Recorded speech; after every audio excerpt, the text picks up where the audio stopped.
We read an article about a month ago called "The Left is Always Right Too Early," and making the argument that as leftists, one of the serious frustrations that you have, whether it was the Iraq War, which is what I grew up, but protesting, the same happened with Vietnam, the same you now see in Gaza, where there's a consensus of human rights groups, and you could even print it at the New York Times, as you say, that it's a genocide.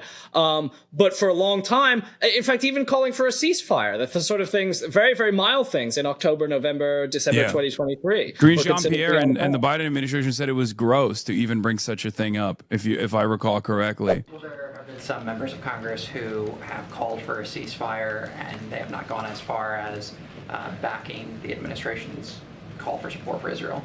So look, I've seen some of those statements this weekend, and we're going to continue to be very clear. We believe they're wrong. We believe they're repugnant, and we believe they're disgraceful. They said something like that. Ceasefire is it's a gross word to bring up right now. How dare you? Yeah. I mean, don't you find that one of the frustrations of being on the left is finding people come around to agree with you when it's too late? Yeah, but I don't really. I mean, look, I've been doing this for quite a long time, as you have as well. And one of the things that I've realized is that ultimately it's not about "I told you so's," and anyone that comes and joins the battle on the right side, no matter how late, as long as they recognize the error in their ways and actually critically examine how they arrived at the wrong positions early on, I'm perfectly open to having them on my side. But having said that, one thing that I have noticed in my experience is that a lot of people actually forget what you have said, but they do remember how you made them feel. And I think, at least in my experience, I've seen a lot of people, instead of go through the motions of recognizing that Israel is committing a genocide, they don't actually end up going, you know what? Actually, you were right. I'm so sorry that I called you a terrorist. Maybe I was being a little Islamophobic there, calling a prominent Muslim critic of Israel a terrorist and an anti-Semite, despite the fact that he had, has been pretty clear on his opinions, constantly separating Judaism from Zionism. And they just kind of find different ways of saying, well, you were still wrong, actually. One version of this that I saw was, I think it was Maddie Yglesias who said that, not to me in particular, but it was just so hilarious that he was like, well, it was obvious what Israel was doing was wrong, but it's just that the left was so annoying about it that it took a long time for us to get there. And it's like, no, dude, you're a piece of shit, first and foremost. Yeah. And secondly, you look like an egg. Why do you look like that? Fix it, please. And last but not least, I mean, he's professionally wrong for on everything throughout his entire career. And it has nothing to do with how people made you feel. Like, this is a real issue of consequence. This is a real significant issue. There's like babies being charred on live streams every goddamn day. And you're like, you're going to let a bunch of campus freshmen piss you off to a degree that you're going to shut yourself off from the truth? It's ridiculous. Well, yes, not only professionally wrong, but what was striking to me, because I did a big article about that guy a few months back, called "Matt Yglesias is confidently wrong about everything," and then his only rebuttal was, actually, it's not everything. There were and he listed like 3 things he was right about. But one of the striking things to me was how little he knows about Israel-Palestine. Like, he literally does not know what is actually going on. And there was just an interview today with Cass Sunstein, in the New Yorker. He's, I think, the most cited legal scholar in the country, or close to. I love that. He was a friend of Henry Kissinger. Isaac Chotiner is a great interviewer. Asked him about this. And he said, well, I don't really know anything about Kissinger's foreign policy, but he was really nice about my book on Star Wars. And what was striking to me was not just how, morally indifferent to the fate of the people of Vietnam and Cambodia he is, but he didn't even seem to know anything. He seems so stupid. That's a lie.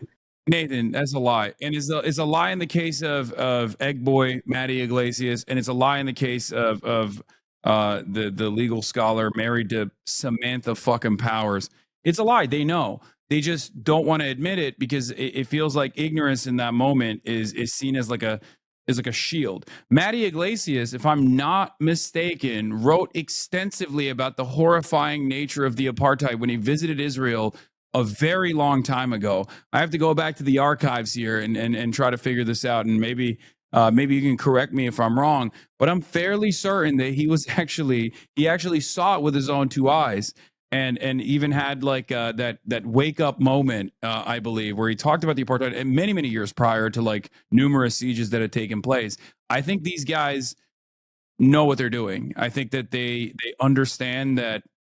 Like I think everybody understands that Henry Kissinger is like the most appropriate vector of American imperialism that everyone universally can yell about, even though he's not all that different in the grand scheme of things from, Anthony Blinken or numerous other State Department heads, including Marco Rubio and everyone else. Pretty much has the same amount of blood on their hands as Henry Kissinger did, but he was an appropriate vector for anger for liberals for a very long time. And I believe that it's more so just a reputation laundering to act as though you don't know his crimes, just so you can continue being friends with this person who, in your mind, is a very powerful individual. I want to ask you about moving forward, because I'm sure it occurs to you as it occurs to me.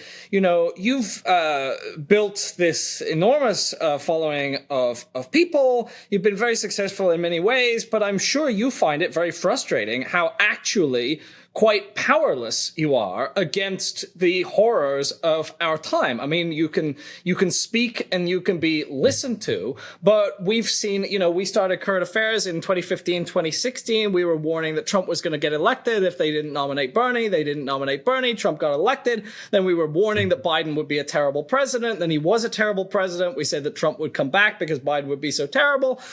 Then that's exactly what happened. And then they didn't learn anything in 2024. And now they're talking about Kamala Harris coming back in 2028 or Pete Buttigieg or whatever. And it does feel like the left, you have these kind of moral victories. We have built a kind of left. We have a devoted following at our magazine. But building powers is another thing. But when I listened to your speech to the People's Conference, it was very hopeful. It was very determined. So why? I mean, it's always darkest before the dawn, right? I feel like after a decade of advocacy for the Palestinian plight and the Palestinian emancipatory movement, I have seen things. I've seen tremendous amounts of pain, but I've also seen so much progress in terms of broad awareness in the Western world. Obviously, if you live in the global South, you're pretty aware of what was going on with Israel and Palestine. But the Western nations and their populations have been able to parse through the incredibly sophisticated influence peddling operation that Israel has designed for quite a while, with no restrictions and no setbacks. And I think that has led people to get very angry. That's led people into taking action, taking to the streets. It has led to at least some conciliatory moves from states, even if they offer a symbolic victory, I guess, in an effort to build an off ramp or to offer a pressure valve to the growing demands being made by the public, like the state recognition of Palestine, the conditional state recognition of Palestine. But that is a sign of progress, I think. It's understandable to feel discouraged when you see things like that. But when judging where we're at now, as opposed to where we were 10 years ago, it's impossible not to feel hopeful. And I feel like I guess a part of the reason why I always do feel hopeful is because like I have more faith in my neighbors and in the people that I know, like regular people that are simply working and not super tuned into what's going on than others do. And that hope is revitalized every time I attend a protest or a rally and see the expression of solidarity for people thousands of miles away, and for our neighbors from very different walks of life and very different backgrounds. When people are protesting against ICE deportations happening in their neighborhoods, that that reminds me that we do have the numbers, and that it gives me hope that there is discontent out there, and people are willing to put their body in harm's way in an effort to make the government meet their demands and hear them out. Public opinion has certainly shifted pretty radically on Israel, Palestine. You now have candidates, Democratic candidates like Abdul El-Sayed, who you've interviewed, and Graham Plattner in Maine, who are openly running on as a point of pride, rejecting AIPAC money. AIPAC for so long, the last thing you could do was offend AIPAC, and now there are people who really see the shift in public opinion and understand that the space has opened up to tell the truth. And I feel like we're seeing, in some ways, as I said, we were founded in 2015, so right at the beginning of the Bernie moment, and Bernie's losses were very crushing. But I see kind of like, I don't know, the seeds that Bernie planted, the next generation of candidates coming up. I mean, in many ways, like, you and I are like products of that. There was like Occupy Wall Street, there was a Bernie campaign, and then there's like this generation of young progressives who are rising up. And then I see, Kat Abu-Ghazaleh's campaign in Illinois, and I'm like, okay, something is brewing here. Absolutely. I think if the Democrats won't do their very best to save this country, then I hope that the socialists will drag them kicking and screaming. It's going to take time, and I think that human life is finite, and it's very short. Our lifespans are very short, so we have a very narrow perception of change. We only see it within our lifetime, and we have no capacity to envision a future and how long and how much effort it takes to build even the foundation for a better tomorrow. And I always try to remind myself that the best possible thing you can do is put your best foot forward, and keep trucking, and no matter how many hurdles are thrown in your direction. And I try to remind people to do the same, because as long as your cause is just, and as long as you're working tirelessly to ensure a better future for the next generation, and you take steps to materially improve your immediate circumstances, your life, through organizing, through solidarity, through joining different organizations, through engaging in activism, direct action, mutual aid, and the like, you will develop a better future for yourself. And you will also experience the same solidarity that I was talking about, and experience the same hope that I see.